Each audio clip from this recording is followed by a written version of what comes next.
মানুষের রুজি রুটি মাথার ছাদ এগুলো যতটা না প্রায়োরিটি পায় নরেন্দ্র মোদী সরকারের কাছে, কাস্ট, ল্যাঙ্গুয়েজ, ক্রিড, রিলিজিয়ন এই চারটে বিষয় কিভাবে ভাগ করে দেবে। লোকসভা নির্বাচনের রেজাল্ট সেটা পরিষ্কারভাবে প্রমাণ করে দিয়েছে। ধর্মই তো ভারতীয় জনতা পার্টির মেন এজেন্ডা। শুধু ধর্মের উস্কানি দিয়ে চুলকানি দিয়ে ভারতীয় সমাজকে তাদের মতবাদকে করায়ত্ত করা যাবে না। ধর্মেন্দ্র প্রধানের ইস্তফা দেওয়া উচিত। প্রতিটি দুর্নীতির সঙ্গে লোকে বলে যে শাসক দলের টপ টু বটম জড়িত রয়েছে। পুলিশ এবং সিআইডি দিয়ে খুঁজে বার করা কারা অনুপ্রবেশকারী, এটা মমতা বন্দ্যোপাধ্যায় সরকার কবে করেছে? কারণ এদের উপরে ভরসা করেই ওনার সরকার চলছে। 58 বছর আগে একটা নিষেধাজ্ঞা জারি করা হয়েছিল যে যারা আরএসএস সংগঠন করে বা সরকারি চাকরিতে যুক্ত আছে তারা আরএসএস সংগঠন করতে পারবে না। এবার সেই নিষেধাজ্ঞা তুলে নিল কেন্দ্রীয় সরকার। কি বলবেন এই বিষয় নিয়ে? না, এটাই তো স্বাভাবিক।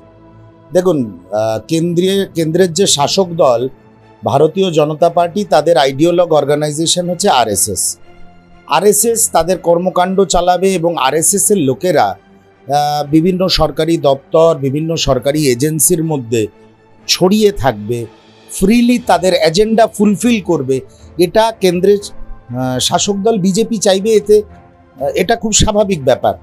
বিষয়টা হচ্ছে যে ভারতবর্ষের মানুষের রুজি রুটি মাথার ছাদ এগুলো যতটা না প্রায়োরিটি পায় নরেন্দ্র মোদী সরকারের কাছে, তার চেয়েও বেশি প্রায়োরিটি পায় ভারতীয় জনগণকে, ভারতীয় সমাজকে আমরা কিভাবে কাস্ট, ল্যাঙ্গুয়েজ, ক্রিড, রিলিজিয়ন এই চারটে বিষয় কিভাবে ভাগ করে দেব। ওরা এই ভাগের রাজনীতিটা খুব ভালো করে বোঝে। কিন্তু দুর্ভাগ্যজনক বিষয়, এটা তো আমরা এই লোকসভা নির্বাচনে দেখলাম, ওরা এই ধর্মের হানাহানি, কাড়াকাড়ি, মারামারি, ওরা সেই সাফল্যটা পায়নি।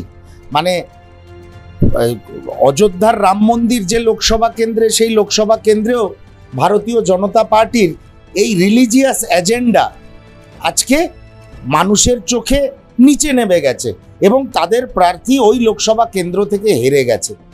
ভারতীয় জনতা পার্টি আরএসএস এর লোকেদের বা যে ব্যান্ড ছিল সেই ব্যান্ডটা তুলে নিয়েছেন, খুব ভালো কথা। ওনারা ওনাদের এজেন্ডা যাতে ফুলফিল হয়, আরএসএস এর লোকেরা যাতে প্রশাসনের প্রতিটি স্তরে উপস্থিত থেকে ওদের এজেন্ডা ফুলফিল করে, সেই কারণে ওনারা এটা করেছেন, খুব ভালো কথা। কিন্তু একটা জিনিস নরেন্দ্র মোদী তথা ভারতীয় জনতা পার্টিকে বুঝতে হবে, ওনাদের এই এজেন্ডা মানুষ কিন্তু আর ভালোভাবে নিচ্ছে না। লোকসভা নির্বাচনের রেজাল্ট সেটা পরিষ্কারভাবে প্রমাণ করে দিয়েছে। সেটাই তো কথা, বদ্রীনাথে বিধানসভা নির্বাচনে আজকে বিজেপি হেরে গেছে। তা যেগুলো ধর্মীয় পীঠস্থান, ধর্মই তো ভারতীয় জনতা পার্টির মেন এজেন্ডা। ধর্মীয় পীঠস্থানগুলোতে সেই সব জায়গার মানুষও কেন কনভিন্স নয় নরেন্দ্র মোদীর ওপরে, এটা কিন্তু এখন ভারতীয় জনতা পার্টিকে এবং নরেন্দ্র মোদীকে স্বয়ং এবং আরএসএস নেতৃত্বকে ভাবতে হবে যে শুধু ধর্মের উস্কানি দিয়ে চুলকানি দিয়ে ভারতীয় সমাজকে তাদের মতবাদকে করায়ত্ত করা যাবে না। আচ্ছা, রবিবারে 21শে জুলাই ছিল এবং সেই 21শে জুলাই মঞ্চ থেকে অভিষেক বন্দ্যোপাধ্যায় বলেছিলেন যে যদি টেট দুর্নীতি, সেই দুর্নীতি যদি পার্থ চট্টোপাধ্যায় গ্রেপ্তার হয় তাহলে ধর্মেন্দ্র প্রধান কেন গ্রেপ্তার হবে না। এবং আমরা দেখলাম যে সংসদের অধিবেশন চলাকালীন এই বিষয় নিয়ে বিরোধীরা সরব হয়েছিল এবং তারাও বলেছেন ধর্মেন্দ্র প্রধানের ইস্তফার দাবি চেয়েছেন। ধর্মেন্দ্র প্রধানের ইস্তফার দাবি আমিও চাইছি। দেখুন, ভারতীয় জনতা পার্টির শাসন যেসব জায়গায় রয়েছে তার মধ্যে মধ্যপ্রদেশ অন্যতম। আমরা দেখেছি কি বিভৎসভাবে মানুষের দুর্গতি হয়েছিল যখন ব্যাপক কেলেঙ্কারি হয়েছিল মধ্যপ্রদেশে। আজকে যে নেট এবং তার আনুষঙ্গিক যে দুর্নীতি ধরা পড়েছে এবং সেই দুর্নীতির সঙ্গে ভারতীয় জনতা পার্টির A grade, B grade, C grade লিডারশিপের যেভাবে কানেকশনস পাওয়া যাচ্ছে, আমিও মনে করি ধর্মেন্দ্র প্রধানের ইস্তফা দেওয়া উচিত, মানুষের সামনে আসা উচিত, পরিষ্কার বক্তব্য রাখা উচিত এবং এই দুর্নীতি সংক্রান্ত একটা শ্বেতপত্র প্রকাশ করা উচিত যে এই ঘটনা ঘটেছে, এর জন্য আমি দায়ী, তাই আমি ইস্তফা দিলাম এবং এই জায়গাগুলো আমাদের শুধরানোর প্রয়োজন আছে। যেসব পরীক্ষার্থীরা এবং অ্যাপ্লিকেন্ট যারা ক্ষতিগ্রস্ত হয়েছে, তাদের কিভাবে নতুন করে নতুন দিশা দেখাবে সেটা কেন্দ্রীয় সরকারের ভাবা উচিত। এবং আমি আবারও বলছি, ধর্মেন্দ্র প্রধান, আমি এটা সমর্থন করি, ধর্মেন্দ্র প্রধানের ইস্তফা দেওয়া উচিত।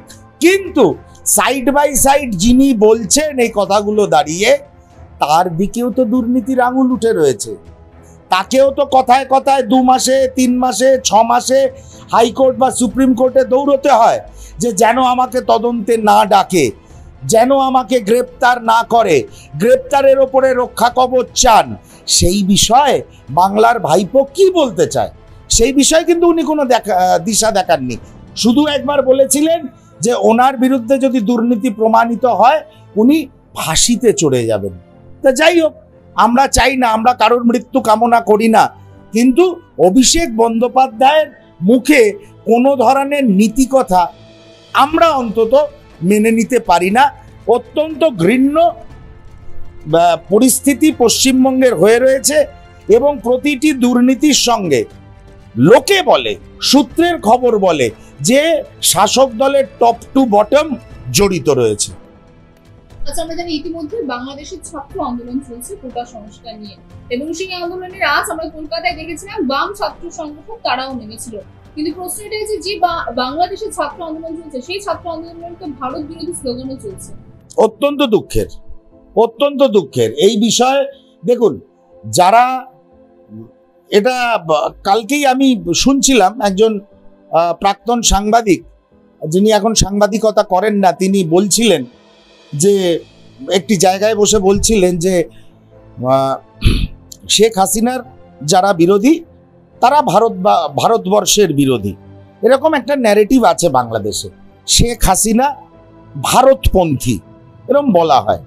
বিষয়টা হচ্ছে, এবং এই ছাত্র আন্দোলনের মধ্যে নাকি সেই সব অ্যান্টি হাসিনা কিছু এলিমেন্ট ঢুকে গেছে, তার থেকে একটা ইউফোরিয়া তৈরি হচ্ছে, ভারত বিদ্বেষ তৈরি হচ্ছে, স্লোগান তৈরি হচ্ছে এবং সেটা ছড়িয়ে যাচ্ছে, যেটা অত্যন্ত দুর্ভাগ্যজনক।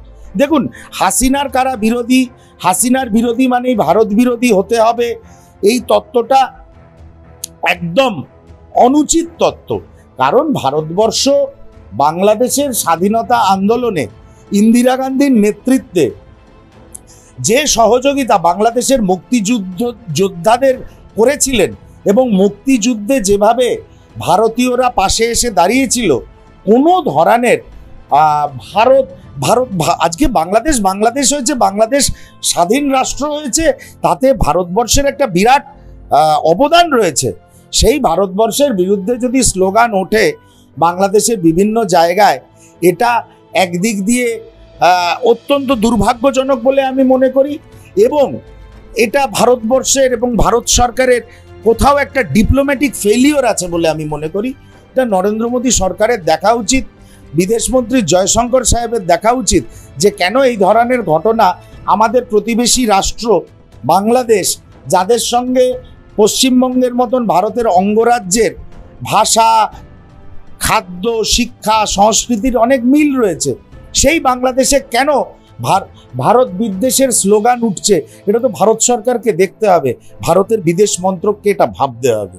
আচ্ছা, 21শে জুলাই আমরা দেখেছিলাম মুখ্যমন্ত্রী মমতা বন্দ্যোপাধ্যায় এই বাংলা দেশের যে আন্দোলন, সেই আন্দোলনকে নিয়ে তিনি বক্তব্য রাখতে যে বলেন যে বাংলাদেশের থেকে যদি কোনো অসহায় ভারতের দরজায় আসে বা বাংলার দরজায় আসে তাহলে তিনি আশ্রয় দেবেন। তো কোথাও এই মুহূর্তে যেখানে সমগ্র দেশে অনুপ্রবেশকারী নিয়ে একটি বিতর্ক চলছে, সেখানে তার এই ধরনের মন্তব্য কোথাও বাংলার সুরক্ষা নিয়ে প্রস্তুতি না? উনি বাংলার সুরক্ষা নিয়ে কবে চিন্তিত? উনি তো সবসময় দেখা গেছে যারা অবৈধভাবে ভারতবর্ষে এসছে, ভারতবর্ষের বাংলায় এসছে, বাংলার বিভিন্ন জেলায় বসবাস করেছে, সেই সব লোকেদের ওনার সরকার, সেটা বুঝে হোক বা না বুঝে হোক, তাদের রেশন কার্ড, ভোটার কার্ড, আধার কার্ড সেগুলো বানিয়ে দেওয়া, তাদের ভোটের কাজে ব্যবহার করা, তাদের দিয়ে ভোটে ছাপ্পা করানো, এগুলোতে বাংলার শাসক দল অভ্যস্ত। তা উনি সবসময়, আমি কখনো বলবো না যে উনি অনুপ্রবেশ করাচ্ছেন, কিন্তু অনুপ্রবেশকারীদের বিরুদ্ধে যে কড়া পদক্ষেপ নেওয়া, পুলিশ এবং সিআইডি দিয়ে খুঁজে বার করা কারা অনুপ্রবেশকারী, এটা মমতা বন্দ্যোপাধ্যায় সরকার কবে করেছে? কোনোদিন করেনি। উল্টে তাদের সব রকমের সুযোগ সুবিধা দিয়ে তাদের ভোটের কাজে ব্যবহার করেছে, তাদের রেশন কার্ড করে দিয়েছে, তাদের অবৈধ ব্যবসার সঙ্গে লোকাল তৃণমূলের নেতারা যুক্ত করিয়েছে। একটা প্যারালাল ইকোনমি এইসব অবৈধ অনুপ্রবেশকারীরা বাংলার বর্ডারের জায়গাগুলোতে তৈরি করেছে। তাই এতে ওনার অসুবিধা হওয়ার কোনো কারণ নেই, কারণ এদের উপরে ভরসা করেই ওনার সরকার চলছে। এবং এই তৃণমূল কংগ্রেসের সঙ্গে বারবার জড়িত হচ্ছে নাম ছাত্র পরিষদের সভাপতি সদস্যের, যারা কারো হাতে কখনো আগ্নেয়াস্ত্র ছবি প্রকাশ্যে আছে, কারো আবার প্রকাশ্যে গুলির ঘটনায় তাদের পারস্পরিকভাবে জড়িত আছে, সেই হিসাবে অনেক অভিযোগ উঠে আসছে। না না, এটা নতুন কিছু নয়। দেখুন, আজকে আমরা কি কি দেখেছি, কিছুদিন আগে আপনারা কি কি নাম শুনেছেন? শাহজাহান শুনেছেন, জেসিবি শুনেছেন, জঙ্গা শুনেছেন। সব এরা তো হচ্ছে হীরের টুকরো। এরা শাসক দলের যে আম দরবার আছে, আম দরবারের এরা হচ্ছে এক একটা রত্ন। সম্রাট আকবরের নবরত্ন ছিল সম্রাট আকবরের দরবারে। বাংলার শাসক দলের যে দরবার, সেই দরবারে এই ধরনের শাহজাহানরা বিভিন্ন জেলায় যারা ছড়িয়ে রয়েছে, এরা হচ্ছে এক একটা রত্ন। তা রত্ন হলো কিভাবে? রত্ন এইভাবেই হলো, অস্ত্রের ব্যবহার করে, বিরোধী স্বরকে দমন করে, বিরোধী কর্মীদের খুন করে, অবৈধ ব্যবসা করে, সেই ব্যবসার টাকা তৃণমূলের উচ্চতম স্তর অবধি পাঠিয়ে এরা রত্ন হয়েছে। তাই এবার বাকি লোকেরাও রত্ন হতে চাইবে, যে আমিও দিদির রত্ন হব। সেই কাজই চলছে সারা বাংলা জুড়ে, সেই প্রসেসই চলছে। এতে আপনারা একদম অবাক হবেন না। কিন্তু মমতা বন্দ্যোপাধ্যায় নিজেই বলেছেন যে আমরা এই রাজ্যের অস্তিত্ব রক্ষা করবো, অর্থাৎ বাংলার অস্তিত্ব রক্ষা করবো আর বাংলাদেশের অস্তিত্ব রক্ষা করবো। আমি জানি না উনি বাংলাদেশের অস্তিত্ব কিভাবে রক্ষা করবেন, উনি তো বাংলার মুখ্যমন্ত্রী। সমস্যাটা কি জানেন তো? সমস্যা হচ্ছে মমতা বন্দ্যোপাধ্যায় সবসময় পশ্চিমবঙ্গকে একটা আলাদা এন্টিটি হিসাবে, কখনো ওনার মাথার মধ্যে ঘোরে না যেটা একটা ভারতবর্ষের অঙ্গরাজ্য। ভারতবর্ষের বিদেশ নীতি, ভারতবর্ষের অর্থনীতি, ভারতবর্ষের প্রতিরক্ষা, ভারতবর্ষের স্বরাষ্ট্র দপ্তরের কোনো রোল আছে পশ্চিমবঙ্গে। উনি পশ্চিমবঙ্গকেও পারলে একটা স্বাধীন রাষ্ট্র বা সেরকম একটা কিছু, যে আমরা আছি ভারতের মধ্যে কিন্তু আমরা সব বিষয়ে স্বাধীন, উনি এটা আমেরিকার মডেল ফলো করতে চান। এবার আমেরিকার মডেলেও দেখা যায়, আমেরিকার বিভিন্ন যেগুলো অঙ্গরাজ্য আছে, চারটে বিষয়, সেটা কমিউনিকেশন হোক, ফাইন্যান্স হোক, ডিফেন্স হোক, চারটে বিষয় সবসময় কেন্দ্রীয় সরকার কন্ট্রোল করে। মমতা বন্দ্যোপাধ্যায় বোধহয় এই চারটে বিষয়কেও আমল দিতে রাজি নন। পারলে উনি একটা প্যারালাল ইকোনমি মোটামুটি করে রেখে দিয়েছেন। একটা অবৈধ ইকোনমি চলছে বিভিন্ন জেলায় জেলায়, গ্রামে গ্রামে ওনার দলের নেতাদের উস্কানিতে। পুলিশ প্রশাসন ওনার একটা স্বাধীন এন্টিটি মমতা বন্দ্যোপাধ্যায় পশ্চিমবঙ্গে চান। তার থেকেই এসব ভুলভাল কথা উনি বলে ফেলেন। আপনি কি বলছেন যে ভারতবর্ষের মধ্যে অন্য দেশ গঠন করতে ব্যস্ত মমতা বন্দ্যোপাধ্যায়? না না, আমি সেসব একদম বলছি না। উনি ভাবতে ভালোবাসেন, আমি আলাদা আর ভারতবর্ষের প্রশাসন আলাদা। আমি সবসময় তাদের সঙ্গে বার্গেনিং টেবিলে থাকবো।